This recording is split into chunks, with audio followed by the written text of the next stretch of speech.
오늘 우리에게 주시는 하나님의 말씀은 에베소서 1장 1절에서 6절까지 말씀입니다. 에베소서 1장 1절에서 6절까지 말씀입니다. 제가 봉독하겠습니다. 하나님의 뜻으로 말미암아 그리스도 예수의 사도된 바울은 에베소에 있는 성도들과 그리스도 예수 안에 신실한 자들에게 편지하노니, 하나님 우리 아버지와 주 예수 그리스도로 쫓아 은혜와 평강이 너희에게 있을지어다. 찬송하리로다. 하나님 곧 우리 주 예수 그리스도의 아버지께서 그리스도 안에서 하늘에 속한 모든 신령한 복으로 우리에게 복 주시되, 곧 창세 전에 그리스도 안에서 우리를 택하사 우리로 사랑 안에서 그 앞에 거룩하고 흠이 없게 하시려고 그 기쁘신 뜻대로 우리를 예정하사 예수 그리스도로 말미암아 자기의 아들들이 되게 하셨으니, 이는 그의 사랑하시는 자 안에서 우리에게 거저 주시는 바 그의 은혜의 영광을 찬미하게 하려는 것이라. 아멘. 할렐루야. 오늘도 하나님의 크신 은혜가 있기를 주님의 이름으로 축복합니다. 제가 말씀 사역을 시작한 지 어느덧 16년째에 접어들고 있습니다. 양문교회에 와서 함께 사역을 나눈 지도 어느덧 5년이 지나고 있습니다. 5년 전에 제 모습을 혹시 기억하고 계십니까? 아마 외모적으로도 많이 달라졌을 것이고 사역적인 부분에서도 많이 바뀌어졌을 겁니다. 여러분들이 느끼실지는 모르겠지만 처음보다 여러분을 향한 마음도 달라졌는데 더 깊어졌습니다. 다행이지요. 그것은 여러분들이 처음보다 더 착해졌다든지 아니면 더 사랑스러워졌기 때문이라기보다는 그만큼 오랜 시간을 지난 속에서 여러분들을 위하여서 기도하고 또 여러분들을 위해서 헌신함 속에서 자연스럽게 자리 잡게 된 마음이라고 여겨집니다. 억지로 그러한 마음을 가지려고 노력했던 것이 아니라 위에서 기도하고 위에서 헌신했더니 그 마음이 자연히 커지게 되었다는 것이지요. 임신을 해서 아이를 뱃속에 품고 있을 때에 처음 한두 달을 품고 있을 때와 아이의 심장 소리를 듣고 또 아이의 태동을 느끼며 10달을 품었을 때에 그 아이를 생각하는 마음이 같을 수는 없을 겁니다. 또 뱃속에 품고 있을 때의 그 아이와 출산하고 나서 내 눈앞에서 이제 내 품 안에서 있는 그 아이를 보면서 또 그 아이와 시간을 보내고 아이에게 사랑으로 헌신을 줄수록 아마 그 마음은 더욱더 깊어지게 될 것입니다. 이것이 자연스러운 반응인 것이지요. 그렇다면 여러분은 이 교회를 얼마나 사랑하고 계십니까? 옆에 있는 여러분의 지체들을 얼마나 사랑하고 계시는지요? 처음에 교회를 왔을 때보다 더 그 사랑이 깊어지셨습니까? 아니면 냉랭하게 아무런 감각이 없는 그런 관계이십니까? 옆에 어떤 분이 앉아 있는지를 보고 판단해야 알 수 있다든지 아니면 아직 몇 년이 더 필요하다라고 생각하는 분이 계시지는 않을까 싶습니다.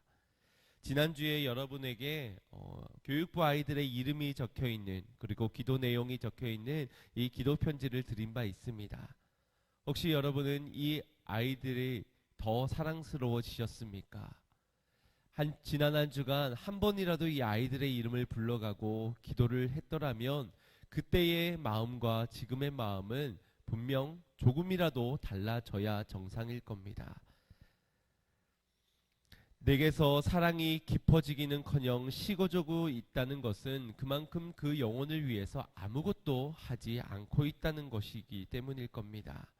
기도하지도 않았고 헌신하지도 않았고 은혜를 나누지도 않았기 때문에 멀어졌다는 것이지요. 몸이 멀어진 것이 문제가 아닙니다. 몸이 멀어지면서 마음이 함께 멀어진 것이 정말 문제인 것입니다. 부모로서 자녀에게 그럴 수 있겠습니까? 그럴 수 없다는 것이지요. 교사로서 아이들에게도 그리 대할 수 없는 것이고 하나님께 은혜를 입은 사명자가 그렇게 살아갈 수는 없는 겁니다. 몸이 멀어졌으니 마음도 멀어지는 것이 그것이 당연하듯이 있어서는 안 된다는 겁니다. 그래서 지난주의 말씀처럼 이제 우리는 더 이상 그럴 수 없는 존재다라고 말씀을 나눈 바 있습니다. 은혜로 부름받은 사명자가, 은혜로 세워진 직분자가 그 은혜 없이 살아가도 괜찮은 모습, 은혜 없이도 전혀 문제가 없다라고 여기는 모습은 책임감이 결여된 사람이라고 할 수 있습니다. 무엇을 위해서 직분을 받았고 어떠한 이유에서 부름을 받았는지 전혀 그 목적을 놓치고 살아가고 있는 것과 같은 것입니다. 건강하기 때문에 더 이상 기도할 필요가 없고 이제 먹고 살만하니 더 이상 하나님이 필요치 않은 것처럼, 가정에 아이가 태어났는데 아이가 너무 이쁜 나머지 부모가 일을 하지 않습니다. 직장을 가지 않습니다. 그 부모가 어찌 부모가 될 수 있겠습니까? 아이가 젖을 달라고 떼쓰며 우는데 입맛이 없다고 다이어트 해야 된다고 밥을 굶는 부모가 어찌 부모겠습니까? 부모가 아니라는 것이지요. 자격이 없다라는 겁니다. 부모가 되었다면 달라져야 하듯이 직분자가 되었다면, 은혜 받은 사명자가 되었다면 그 은혜가 늘 충만해야 하는 것은 당연하고도 자연스러운 필수적인 것일 겁니다. 내가 은혜로 충만해야 우리의 자녀들도 살고 맡겨진 영혼, 붙여진 영혼들도 함께 살 수 있지 않겠습니까? 내가 만약 은혜가 없음에도 은혜를 다시 한번 더 회복하고자 하는 마음이 없다는 것은 우리의 자녀들이 사나 죽으나 상관없고 내게 맡겨진 붙여진 영혼들에게 이 은혜가 흘러가지 않아도 괜찮다라는 그러한 책임감이 결여된 모습이라는 겁니다. 그렇다면 이 시간 저와 여러분이 무엇보다도 놓쳐서는 안 되는, 무엇보다도 절실히 사모해야 하는 한 가지는 바로 하나님의 은혜인 줄 믿습니다. 뭔가 이전에는 받지 못했다 은혜를 받아야 되는 사람이 있는가 하면, 은혜가 지난날 있었지만 지금 식어진, 아무런 헌신도 아무런 기도도 아무런 순종도 드리지 못하여 몸이 멀어진 만큼 마음까지 멀어진 자가 있다면 은혜를 더욱더 사모함으로 회복되어져야 할 줄 믿습니다. 코로나가 한 주간 더욱더 심해졌습니다. 그래서 우리의 몸이 하나님을 떠나서야 되겠습니까? 주님의 몸된 교회에 나와 주님의 임재를 느끼고 그 안에서 부어주시는 모든 은혜를 받아야 할 줄 믿습니다. 저의 고민이 어떻게 하면 이 부족한 종을 통하여서 여러분에게 은혜를 흘려보낼 수 있을까? 어떻게 통로로 사용되어져 있을까라는 고민이면, 여러분도 이와 같은 고민으로 어떻게 하면 이 시간 다른 사람들보다 더 큰 은혜를 내가 받을 수 있을까가 고민이어야 할 줄 믿습니다. 이 두 마음이 합해져야 하나님의 일하심 속에서 풍성한 은혜가 넘쳐나게 될 줄 믿습니다. 우리 사도 바울이 에베소 교회 성도들을 향해 권면했던 고백처럼 우리 서로를 이렇게 축복하고 인사합시다. 우리 옆에 분들을 바라보면서 주님의 은혜와 평강이 있기를 축복합니다. 인사하겠습니다. 네, 우리 스스로도 한번 이렇게 고백해 봤으면 좋겠습니다. 주님, 내게도 은혜와 평강을 주시옵소서. 아멘. 사모하는 자들에게 주님께서 넘치도록 부어주시고 응답하실 줄 믿습니다. 오늘 본문인 에베소서는 사도 바울이 감옥에 투옥되어서 그곳에서 에베소 교회를 향해 쓴 편지, 옥중서신입니다. 에베소와 바울의 인연은 지난 2차 전도 여행 중에 카이사레아로 가던 바울이 먼저 에베소에 들리면서부터 시작이 되었습니다. 그리고 그곳에서 복음을 전하고 다시 돌아가게 되었지만 여전히 그의 마음에는 잊혀지지 않는 에베소의 지역의 그곳의 영혼들이었습니다. 그래서 그의 3차 여행 중에서도 3년이라는 대부분의 시간을, 3차 여행 중에 대부분의 시간을 이 에베소에서 복음을 전하는 사역으로 전하게 됩니다. 그의 2차 선교 여행 중에는 그의 바울에게 귀한 동력자였던 브리스길라와 아굴라 부부를 그곳에 남겨두어 사역을 감당케 하였고, 3차 전도 여행 이후에는 그의 사랑하는 아들 디모데를 그 교회에 세우며 그곳에서 영혼을 양육케 하였습니다. 그만큼 에베소를 향한 바울의 마음이 간절했다는 것을 볼 수 있습니다. 그런데 이 마음이 전혀 식어지지 않은 채로 바울이 로마의 감옥에 갇혀 있는 지금의 시점에서 그럼에도 감옥 속에서 그들에게 편지를 보내기까지 그의 마음은 전혀 사그라들지 않았다. 몸이 멀어졌음에도 불구하고 마음은 멀어지지 않은 사도 바울의 모습을 보게 됩니다. 왜냐하면 사도 바울은 부름받은 하나님의 사명자, 복음의 전달자, 하나님의 은혜 입은 자였기 때문입니다. 우리가 누군가를 사랑하게 될 때를 보면 그 사람을 사랑할 만한 이유가 있지요. 그 사람이 나를 먼저 사랑해 줬다든지 호의를 베풀었다든지 아니면 어떠한 마음이 맞고 합이 맞고 공감이 되어지는 공통되어지는 부분이 있던지 아마 그런 조건들이 갖추어졌을 때 우리의 마음 문이 열리고 그를 사랑하게 될 것입니다. 그러면 에베소 교회는 바울에게 어떠한 마음의 합격점을 받은 것일까? 우리가 생각하는 누군가를 사랑할 때의 그 조건과는 전혀 반대되는 이유였습니다. 역사적인 기록 안에서 에베소를 보면 항구 도시로 상업이 번창하였던 교통의 중심지였던 곳입니다. 그래서 철학과 문화와 예술이 발전하는 그러한 도시였습니다. 그에 걸맞게 아뎀이라는 우상 숭배의 본거지였으며 사람들은 풍요와 향락에 젖어서 쾌락을 쫓고 살아가는 돈이 우상이 되었던 그러한 도시가 바로 에베소였습니다.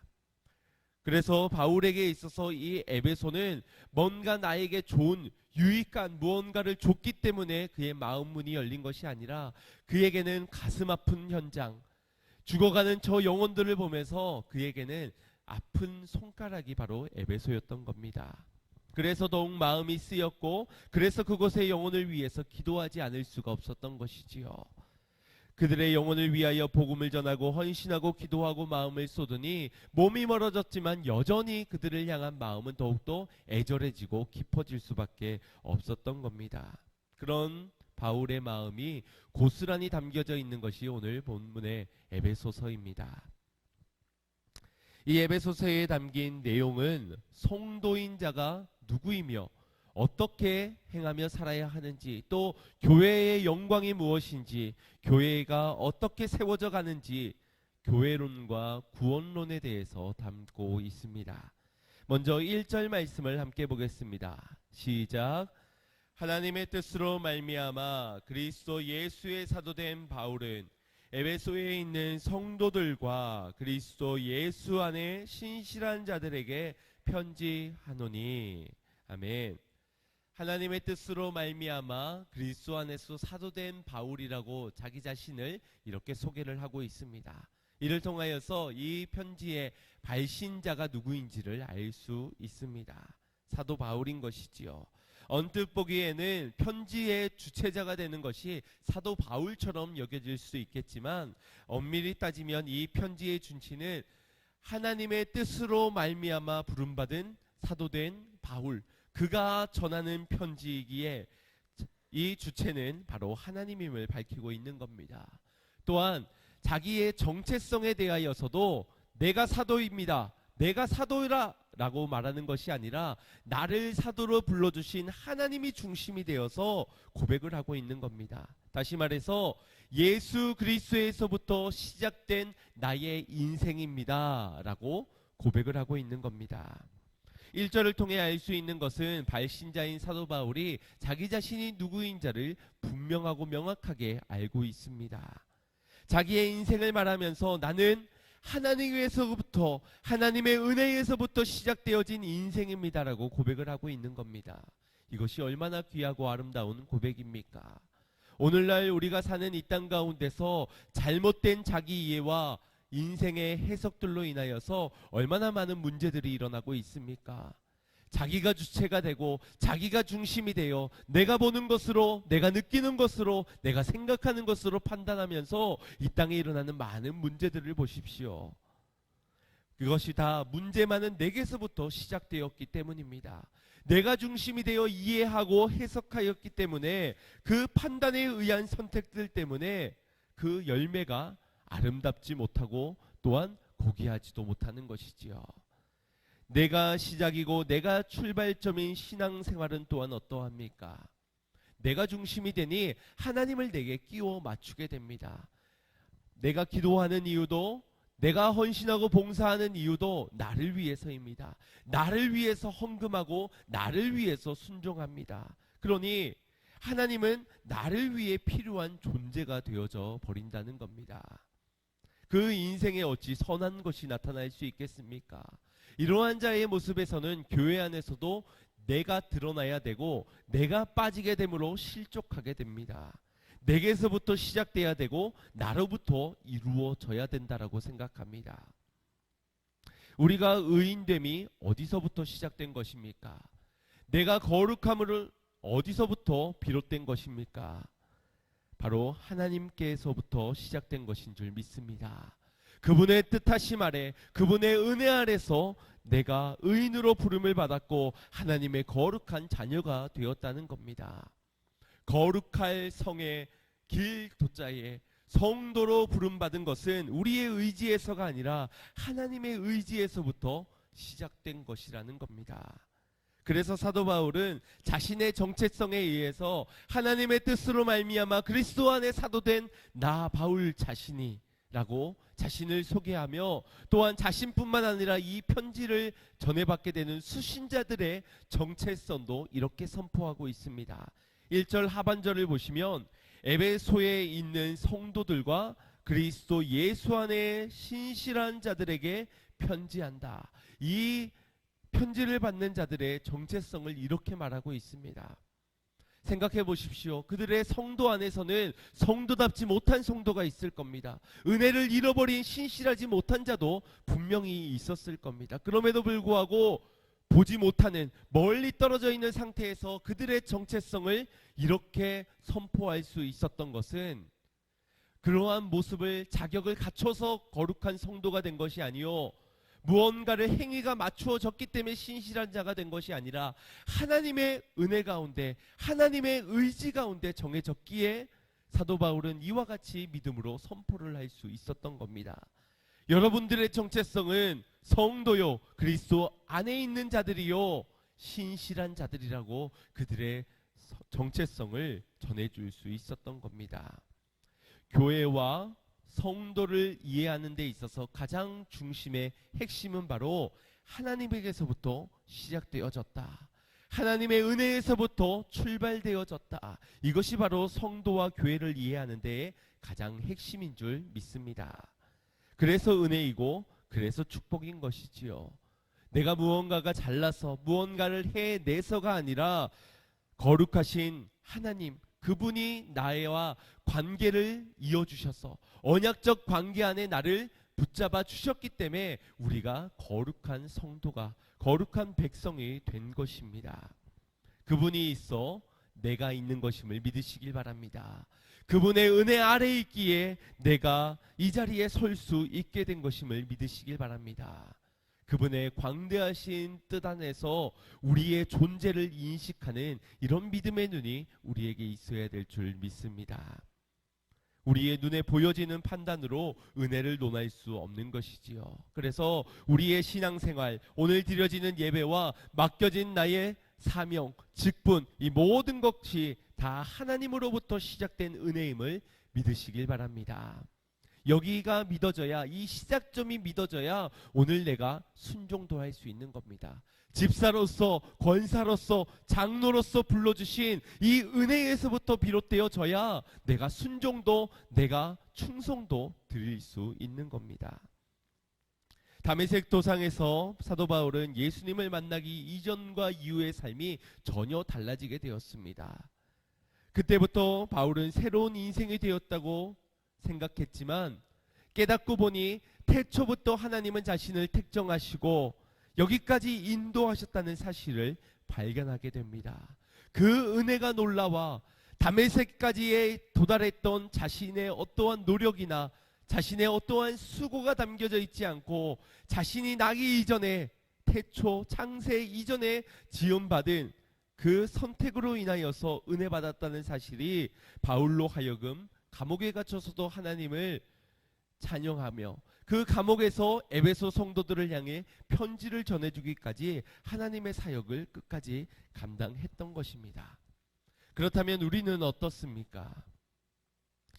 무언가 은혜가 더해져야 성도로서, 사명자로서 직분을 감당할 수 있다고 혹시 은혜를 구하고만 있지는 않았습니까? 이미 태초부터 허락되어진 은혜를 잊고 살았는 것은 아니냐라는 것입니다. 우리가 뭔가 은혜가 부어져야 되는 것이 아니라 이미 허락되어진 은혜가 회복되어져야 하는 것임에도 불구하고 우리는 눈에 보여지는 또 다른 조건이 갖추어지기만을 바랬는지도 모릅니다. 그래서 교회는 이래야만 돼, 성도는 이래야만 돼 알고 있음에도 불구하고 내가 연약해서 그러지 못했다라고 고백을 합니다. 이 고백이 겸손한 자의 고백인 것처럼 들려지지만 실상은 교회가 은혜가 부족하기 때문이라는 말인 것이고, 성도지만 하나님의 은혜가 너무나도 적어 성도답게 살지 못하고 있다라고 말하는 것과 같은 것입니다. 그러니 이 말이 얼마나 부끄럽고 죄스러운 변명입니까? 어디 하나님께서 우리에게 주신 은혜가 부족하던가요? 연약하던가요? 더 큰 은혜가 필요하던가요? 그렇지 않습니다. 나의 문제라는 것이지요. 하나님의 은혜에서부터 시작되지 아니한, 내게서부터 시작되어지고 환경에서부터 시작되어진 은혜를 우리가 생각하고 있기에 핑계와 변명만 되고 있는 겁니다. 그저 은혜로 시작된 인생이라면 우리가 지금 돌이켜야 하는 것이고 우리가 변화되어야 하는 것입니다. 더 큰 은혜가 부어져야 하는 것이 아니라는 겁니다. 내가 주의 거룩한 백성인 성도임을, 내가 그리스도 안으로 부름받은 자임을, 내가 하나님이 세우신 신실한 자임, 우리의 정체성을 분명히 하시고 이것이 하나님의 은혜에서부터 시작되었다는 사실을 잊지 마시길 바랍니다. 오늘 우리는 그 은혜에서부터 시작되어 하나님을 예배하고 있는 겁니다. 이러한 정체성을 가진 자들에게 시작된 당연하고도 자연스러운 축복이 바로 은혜와 평강인 겁니다. 그래서 사도 바울은 멀리 떨어져 있는 감옥에서 저 에베소 교회의 성도들과 이것을 편지를 전해받는 모든 수신자들, 모든 회중들, 그리스도인, 그리고 오늘 우리 양문교회 성도들까지 은혜와 평강이 있을지어다를 선포할 수 있는 겁니다. 은혜 받을 자격이 있는가, 평강을 누릴 자격이 있는가를 따지지 아니하고 전할 수 있었던 것은 우리의 정체성이 변함없는 하나님의 성도요, 그리스도 안에 있는 자들이요, 신실한 부름을 받은 자들이기 때문입니다. 오늘 이것을 믿는 자 되어 자연스럽고도 당연한 축복인 은혜와 평강을 누리시기를 주님의 이름으로 축복합니다. 사도 바울의 편지 중에 주목하게 되는 것은 한국어 성경에서는 이 3절에서부터 6절까지 한 문장으로 끊어지게 됩니다. 그런데 그리스어 헬라어 원문을 살펴보면 3절에서부터 14절에 이르기까지 전체가 한 문장으로 되어져 있습니다. 이것은 헬라어로 202개의 문자로 구성되어져 있는 이 한 문장, 성경 66권 중에 가장 긴 문장이 바로 오늘의 본문입니다. 그리고 당시 헬라어 문헌 중에서도 가장 긴 문장을 가졌던 것이 바로 이 에베소 교회에 전한 사도 바울의 편지 속에 담겨져 있었습니다. 이것을 무엇을 의미하는 것 같습니까? 그만큼 지금 사도 바울이 에베소 교회를 향한 깊어진 마음에서, 더 애절한 마음에서 무언가를 꼭 전달해야만 하는, 무언가 꼭 전해 들어야만 하는 무언가를 전하기 위해 많은 형용사들을 꾸며가면서 더 자세히, 더 깊고 더 세밀하게 그들에게 설명하고자 했다는 그의 애절한 마음, 깊어진 마음을 볼 수 있는 겁니다. 그렇다면 사도 바울이 무엇을 그토록 전하고자 했던 것일까요? 무엇을 더 형용사로 꾸며가면서 중요하다라고 여겼던 그것을 전하고자 했던 것일까? 3절 말씀을 합독해 보겠습니다. 시작.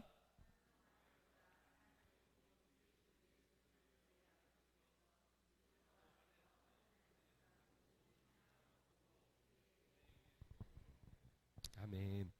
무엇입니까? 이 내용 속에 무엇을 전달하고자 했을 것 같습니까? 신령한 복입니다.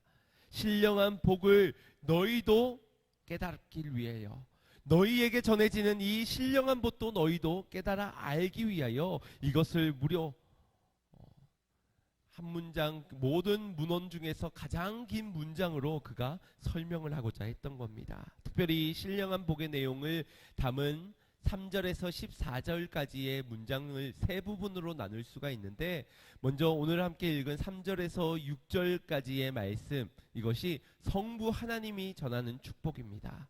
그리고 7절부터 12절까지가 성자 하나님의 축복. 그러면 3절에서 14절은 누구의 축복이겠습니까? 성령 하나님의 축복을 담아내고 있습니다. 사도 바울은 많은 문자와 긴 문장을 사용해서 에베소 성도들뿐만 아니라 그리스도 안에서 신실한 자들, 오늘 우리에게까지 이 중요한 메시지 꼭 들어야 깨달아 알아야 하는 이 신령한 복을 전하기 위해서 그토록 길게도 설명을 하였던 겁니다. 그렇다면 구체적으로 하늘에 속한 모든 신령한 복이 무엇이겠습니까? 4절 말씀을 합독해 봅니다. 시작. 곧 창세 전에 그리스도 안에서 우리를 택하사 우리로 사랑 안에서 그 앞에 거룩하고 흠이 없게 하시려고. 아멘. 하나님께서 우리에게 주시고자 하는 신령한 복은 바로 이 택하심을 깨닫는 복이었습니다.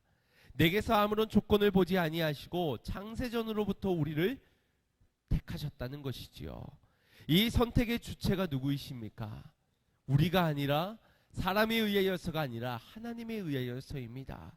하나님이 이 선택의 주체가 되어 주심으로 이것은 변함이 없는 것이고, 그래서 우리가 받은 구원의 선물 또한 흔들리지 않는 겁니다.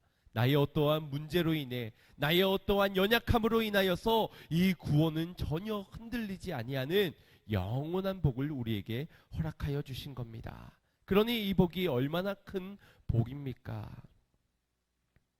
청년들과 축구를 하다 보면 이제 축구를 할 때 가장 중요한 것은 편을 짜는 일입니다. 그래서 두 사람이 가위바위보를 해서 이제 선택하는 사람이 그쪽 편이 되는 것이지요. 이 드래프트라고 하는데 1순위, 2순위, 3순위 그러다 보면은 마지막에 남는 사람은 아무래도 조금 민망해질 수밖에 없습니다. 제가 처음에는 앞쪽에 선택이 되었던 것 같은데 이 목회에 전념하다 보니 어떠한 이유인지 아마 여러분들도 아시고 저도 알 것 같고 청년들도 아는지 자꾸자꾸 제 순위가 뒤쪽으로 밀려나는 겁니다. 이러다가 마지막에 뽑히는 거 아닌가 노심초사도 하게 됩니다. 그러다가 누군가에 의하여서 선택되어지면 그게 얼마나 기쁜지 모릅니다. 그러면 나를 선택해 준 만큼 내가 이 팀의 보탬이 되어야겠다. 뭔가 열심히 해야 되겠다. 나 때문에 이겼다는 소리를 듣고 싶어 열심히 행하기도 합니다. 여러분 부부 사이에서도 수많은 여자 중에 수많은 남자 중에 여러분이 그 한 사람을 선택한 것 아닙니까? 수많은 사람 중에 저 사람이 나를 선택했어. 이게 감격이지. 저 사람이 하는 말대로 아유 내가 너 선택해 준 거 고맙게 생각해. 내가 어쩌다 보니 너를 선택했어. 이렇게 마음을 가지고 살아간다면 그만큼 감사한 생활이 덜할 것이고 후회되는 일도 생기게 될 겁니다. 가끔 제 책장 서랍 속에 있는 투표 용지를 보곤 합니다. 그 투표 용지는 여러분들이 5년 전에 저를 청빙하셨을 때의 그때의 투표 용지들입니다. 아마도 제가 힘들 때마다 힘이 되라고 나 같은 자를 선택해준 여러분들의 투표 용지가 있는 것 같아서 한두 번씩 이렇게 가서 봅니다. 그러면 그 항목들 혹시 여러분 기억하십니까? 외모가 어떠한가, 키, 외모, 호감 정도, 이게 1번 문항이고 2번 문항은 또 음성의 높낮이는 어떠한가, 아주 세밀한 것까지를 항목에 두셨더라고요. 그러면서 말씀 중심인가 세상 이야기 중심인가 영성이 있는가 없는가 여러 가지 항목들이 있는데 그것을 보면서 내 외모가 동그라미 상이구나. 내 호감도가 상에 있구나. 말씀 중심에서 목소리도 괜찮구나. 영성이 있다고 하는구나. 그 밑에 또 소감들이 있는데요. 그 소감에는 찬양과 말씀이 은혜가 됩니다. 평안하게 느껴집니다. 뭐 그런 내용들이 있는데 거기에서 제가 부담되는 한 소감을 읽게 되었습니다. 그 소감은 저 목사님과 함께라면 우리 교회가 부흥될 것 같습니다. 라는 그런 소감입니다. 이게 저에게 얼마나 큰 부담이겠습니까? 저를 선택해준 이유가 우리 교회가 부흥될 것 같아서 저에겐 늘 이제 이 사명이 있는 겁니다. 근데 나는 부흥할 수 없다고, 그러면 나 투표하지 말라고, 그게 말이나 될 법한 일이겠습니까? 선택해 주셨다면 그 선택에 맞게 이제 내가 주님의 이루어질 부흥을 꿈꾸며 최선을 다해야 되는 것이겠지요. 세상의 선택에 있어서는 이와 같은 조건이 따라 붙습니다. 여러분도 아마 저에게 기대하는 바가 있을 겁니다. 그렇다면 우리 하나님도 우리에게 기대하는 바가 있지 않겠습니까? 우리 하나님도 어떠한 조건을 위하여서 우리를 선택하지 않았겠습니까? 그런데 하나님의 우리를 선택하신 그 선택하심을 주목할 때 우리의 무언가를 원해서, 우리의 생명을 원해서, 우리의 헌금을 원해서, 우리의 순종과 헌신을 원하여서 우리를 부르신 것이 아님을 깨닫게 됩니다. 단 하나, 우리를 사랑하시기 때문에, 우리를 너무나도 사랑하시기 때문에, 그래서 우리가 나기 전에, 부모의 유전자를 가지고 태어나기 이전에, 태초에, 창세전에 우리를 선택하여 주신 것입니다. 우리가 주목하는 세상의 복과는 분명한 차이가 있어 보입니다. 건강의 복도, 물질의 복도, 명예의 복도, 관계의 만남의 복도 다 복이지만 하나님께서 우리를 택하여 주신 복이 진정한 복임을 믿으시길 바랍니다. 사도 바울은 지금 로마의 감옥에 갇혀 있으면서 감옥 밖에 있는 성도들에게 이러한 편지를 보내고 있는 겁니다. 이 신령한 복을 받음으로 기쁨을 누리라고. 세상이 볼 때는 어떻겠습니까? 너나 잘하세요 하겠지요. 감옥에 갇혀 있는 자가 기뻐한들 밖에 있는 자, 자유를 누리고 있는 자들보다 더하겠습니까? 그럼에도 불구하고 사도 바울은 사람의 상식을 뛰어넘어 이 내 안에 넘쳐나는 이 기쁨, 이 신령한 복으로 인하여서 터져나오는 찬송하리로다, 이 감격스러운 표현 아래 신령한 복을 여러분도 누리시길 바랍니다 라고 전하고 있는 겁니다. 이 찬송하리로다 속에 담겨져 있는 이 말의 의미가 무엇이겠습니까? 그가 받은 복, 그가 깨달은 이 신령한 복이 진짜 복이라는 것입니다. 감옥에 갇혀서 모든 복이 단절되어 있는 것 같은 현실이지만 사라지지 않는 복이 여기에 있습니다. 그 어떤 것으로도 빼앗기지 아니할 세상에 비교할 수 없는 복이 내게 왔습니다. 그것이 바로 하나님이 나를 택정하여 주신 신령함의 복입니다 라고 선포하고 있는 겁니다. 여러분 생각해 보십시오. 거짓을 위하여 목숨을 거는 사람이 있겠습니까? 허구적인 픽션을 위하여서 하나뿐인 목숨을 내어놓는 사람은 어리석고도 미련한 사람일 겁니다. 목숨을 위해서 거짓말을 하는 것이지 거짓을 위해서 목숨을 거는 사람은 단 한 사람도 없다는 겁니다. 그런데 수많은 역사 가운데 증명하고 있는 복음을 들은, 복음을 깨달은 신령한 복을 누리는 자들의 모습은 어떠합니까? 복음을 위하여 목숨을 아낌없이 내어놓고 순교하기까지 하였습니다. 그것이 만약 허구였다면, 픽션이었다면 그 누가 그 거짓을 위해서 목숨을 마다하고 버리겠습니까? 그것이 복음의 진리요 팩트이기 때문에 생명도 바칠 수 있었던 것입니다. 마찬가지로 신령한 복, 이 복을 받음이 분명하고 이 복은 세상의 복과 같지 아니하였기 때문에 사도 바울은 이 복 앞에서 감사하고 찬양할 수도 있었고, 감옥 밖에 있는 자들에게 오히려 이 신령한 복을 너희도 정체성 아래 너희를 불러주신 그 은혜에서부터 시작되어진 너희의 인생 속에 이 신령한 복을 누리시길 바랍니다 증거할 수 있었던 겁니다. 사도 바울이 아그리빠 왕의 앞에서 신문을 당할 때에 그가 왕인, 죄인의 신분에서 신분받고 있는 사도 바울이 한나라의 왕인 아그리빠 왕에게 이렇게 고백하고 있습니다. 사도행전 26장 29절 말씀 합독합니다. 시작.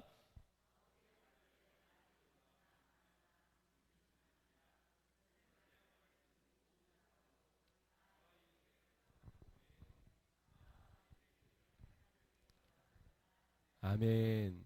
결박한 것 외에는 나와 같이 되기를 원하나이다. 여러분이 사업에 실패하셨습니다.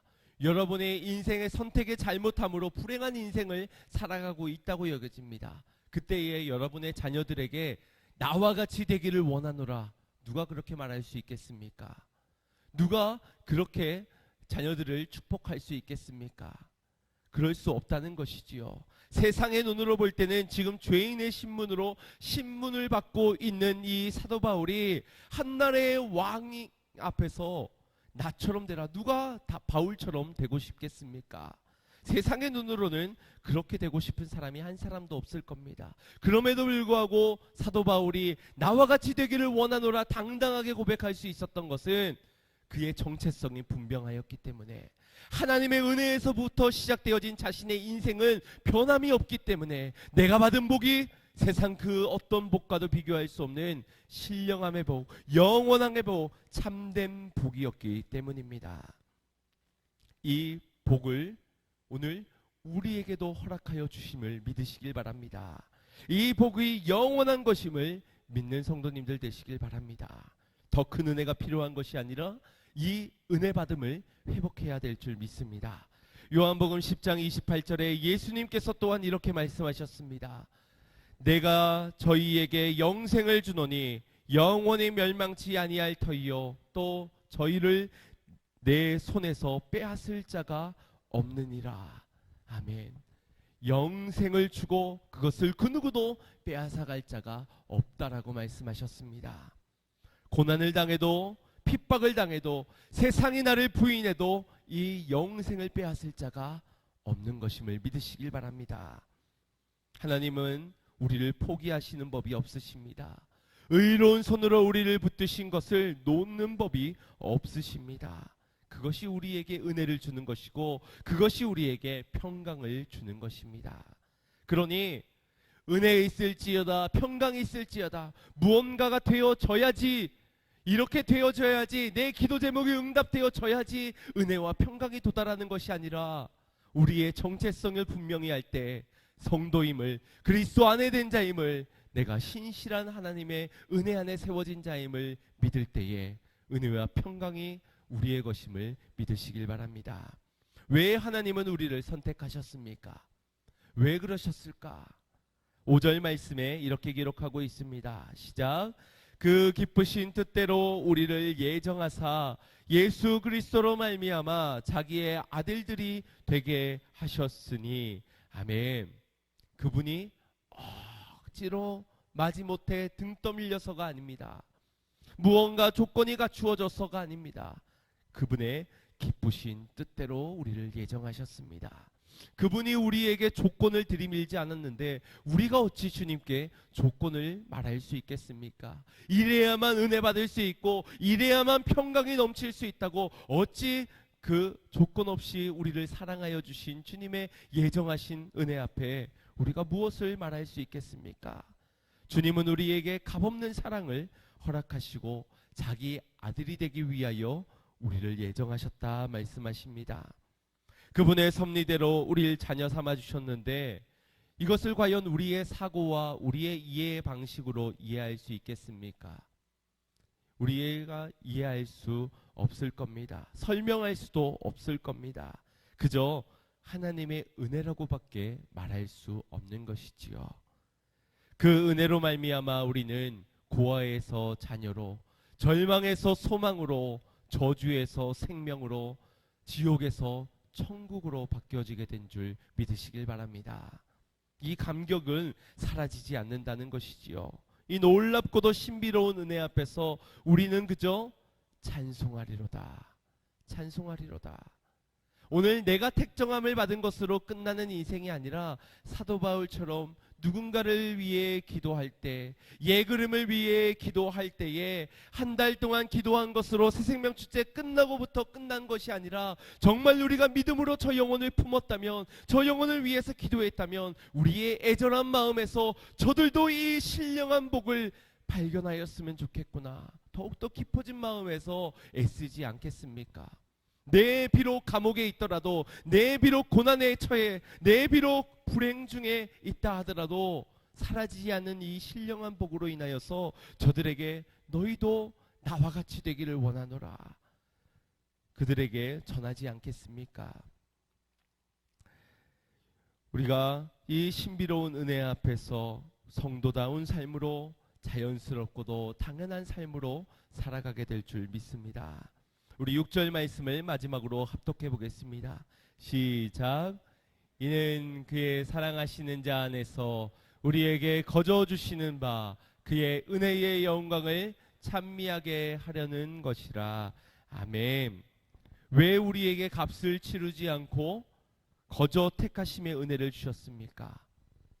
그의 은혜를 영광을 찬양하라고. 사도 바울이 왜 그 감옥에서 하나님을 찬양했는지의 이유가 이제 분명해졌습니다.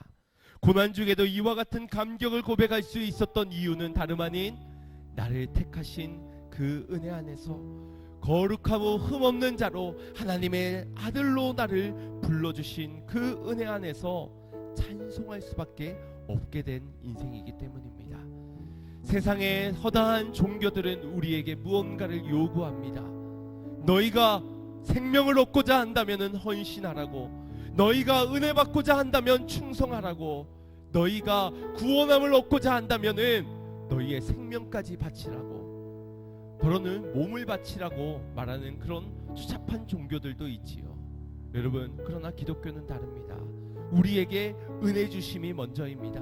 은혜를 주셨기에 그 은혜 안에서 찬송하는 삶으로, 신령한 복을 누리는 삶으로 주님은 우리에게 어떠한 것을 요구하지 아니하셨습니다. 그저 그 은혜 안에서 누려가는 삶으로, 찬양도 그 찬양 안에서 하나님의 영광의 은혜 안에서 누리는 기쁨을 회복하기 위해서 우리로 사랑하는 너희가 나의 은혜 안에서 노래했으면 좋겠음을 주님께서 자연스럽고도 마땅하게 이끌고 계신 것입니다. 사도 바울은 빌립보 감옥에서도 찬송하였던 이유 역시도 그의 은혜가 그의 인생을 시작해 하였고 이끌고 있다는 사실을 분명하게 깨달아 알았기 때문입니다. 그렇다면 저와 여러분도 하나님의 은혜 안에 있다면, 하나님께서 나를 성도로 불러주시고 그리스도 안에 거하게 하셨으며 신령한 자로 불러주셨다면, 오늘 이 정체성을 믿는다면 오늘도 우리는 어디에 있든 언제든 어떠한 상황이 주어졌든 하나님을 찬송해야 할 줄 믿습니다. 다른 것으로 인하여서 하나님을 찬송할 제목을 찾지 마십시오. 또는 은혜 받기 위해 찬송하지 마십시오. 이미 주어진 은혜 안에서 마땅히 거저 은혜를 받은 바 자연히 하나님의 은혜의 영광을 찬미해야 될 줄 믿습니다. 이것이 우리의 정체성이요 우리의 인생인 것입니다. 사도 바울과 동일한 신령한 복을 받은 우리도 어디서나 어떠한 상황에서도 하나님의 찬미의 제사로 올려드리는 인생이 되어야 할 것이며, 또한 이 신령한 복을 우리의 자녀들에게, 우리의 다음 세대들에게, 나에게 맡겨지고 붙여진 저들에게 전할 수 있는 자가 되어야 할 줄 믿습니다. 예정하여 주신 은혜 안에서 우리는 먼저 택함을 받은 겁니다. 또 다른 예정하심 아래서 아직 부름을 받지 않은 자들에게 우리가 증거해야 되지 않겠습니까? 내가 무언가 은혜에 도달해서가 아니라, 내가 무언가 성공하고 나서가 아니라, 내가 보란듯이 당당하게 되어졌을 때가 아니라, 이미 은혜 받은 자로서, 이미 신령한 복이 내게 임한 우리의 인생 가운데서 하나님의 은혜에서부터 시작되어진 우리의 인생을 바라보며 전하는 자 되어야 될 줄 믿습니다. 통로가 되어야 될 줄 믿습니다. 그렇게 사명자가 되어야 될 줄 믿습니다. 그러한 인생들이 다 되시기를 주님의 이름으로 축원드립니다. 우리 같이 말씀을 생각하며 찬양드립니다.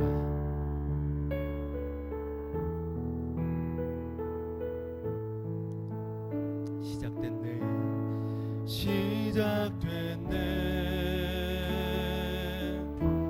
우리 주님의 능력이 나의 삶을 다스리고 새롭게 하네. 자유 안에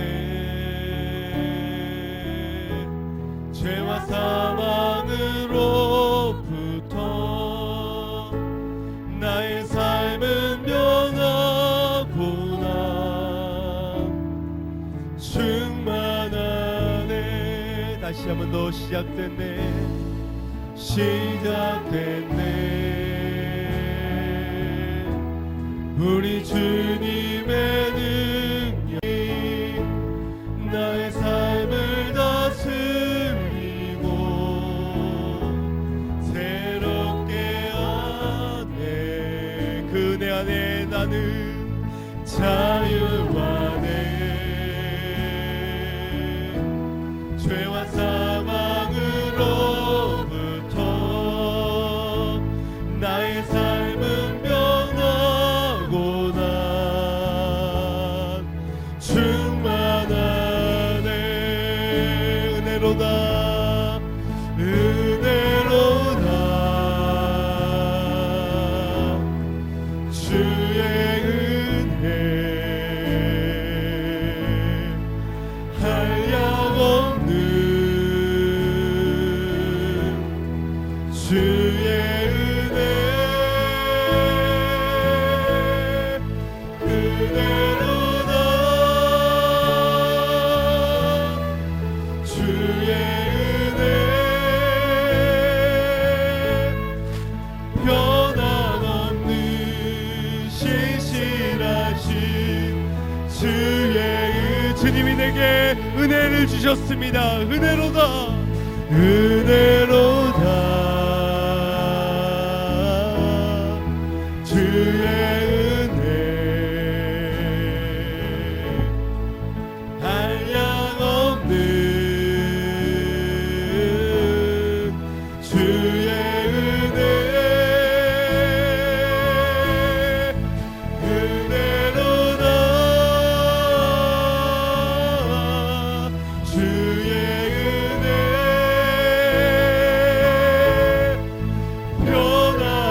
변함없는 신실하신 주의 찬송하리로다. 주님의 은혜 은혜로다 주의 은혜 한량없는 주의 은혜 은혜로다 주의 은혜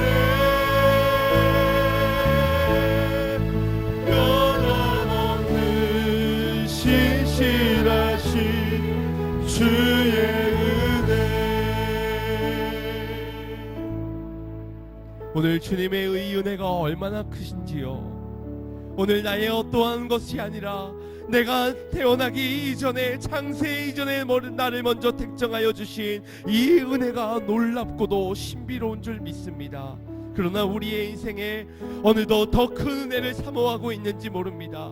더 큰 은혜가 아니고서는 순종할 수 없고 복종할 수 없고 성도다워질 수도 없으며 그리스도 안에서 신실한 자 될 수도 없다라고 고백하고 있는 우리의 연약한 모습이지는 않는지요. 오늘 다시 한 번 더 기억하기를 원하는 것은 우리의 부어주신 은혜가 족한 줄 믿습니다. 나를 택하여 주신 그 은혜가 이미 족한 줄 믿습니다. 주님, 이 은혜로 말미암아 오늘 그리스도의 아들과 같이 나를 자녀 삼아주신 은혜, 아버지 하나님이 부어주신 은혜 안에서 나를 거룩하고 흠없는 자로 세워주신 은혜, 오늘 우리가 마땅히 자연히 당연하게 주님을 찬송하는 자로 살아가야 될 줄 믿습니다. 또한 주님의 도구가 되어 이 신령한 복을 전하는 자가 되어야 될 줄 믿습니다. 하나님의 은혜를 기억하는 자 되게 하시고 은혜대로 살아가게 하여 주시옵소서. 우리 주여 한번 부르짖고 합심하여 기도하겠습니다. 주여, 찬송하리로다. 주님의 영광의 은혜를 찬송하리로다. 주께서 나 같은 자를 사랑하여 주심을 은혜로다. 나의 연약함을 보지 아니하시고 나를 선택하여 주신 은혜 안에서 나를 자녀 삼으사 하나님의 영원한 구원의 선물의 약속을 이루어 주심을, 나 같은 자에게 신령한 복을 허락하여 주신 은혜, 아버지 하나님의 은혜를 감사를 드립니다. 이 은혜가 우리에게 족한 줄 믿습니다. 우리의 입술에 영원히 주님을 찬송의 고백이 넘쳐나게 하여 주시옵소서. 고난 중에서도 핍박과 환난 중에서도 우리가 주님을 찬송해야 될 무한한 이유가 우리에게 있음을 고백합니다. 이제 은혜 받은 자가 아버지의 이 정체성을 잊지 않은 자가 하나님 안에서 은혜와 평강을 누리는 가운데 이 신령한 복을 전하는 자 되어야 될 줄 믿습니다.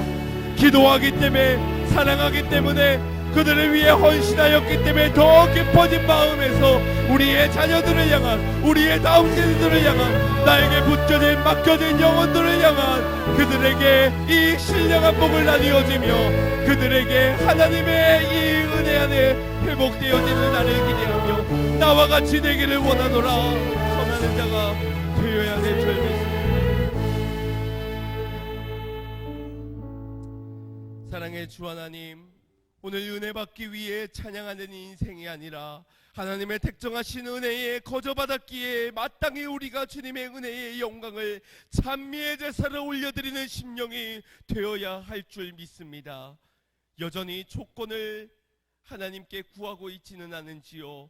여전히 나의 중심, 내가 주체가 되어 하나님을 나의 필요에 따라서 구하고 있는 인생이진 않은지요.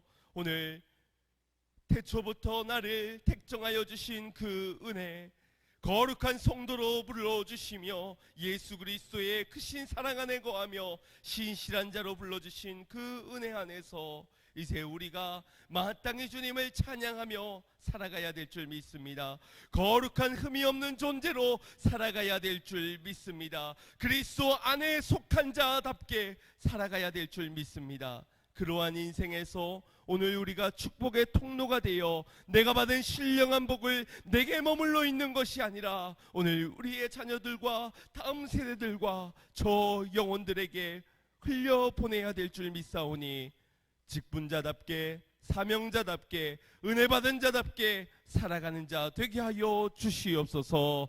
예수님의 이름으로 기도드리옵나이다. 아멘.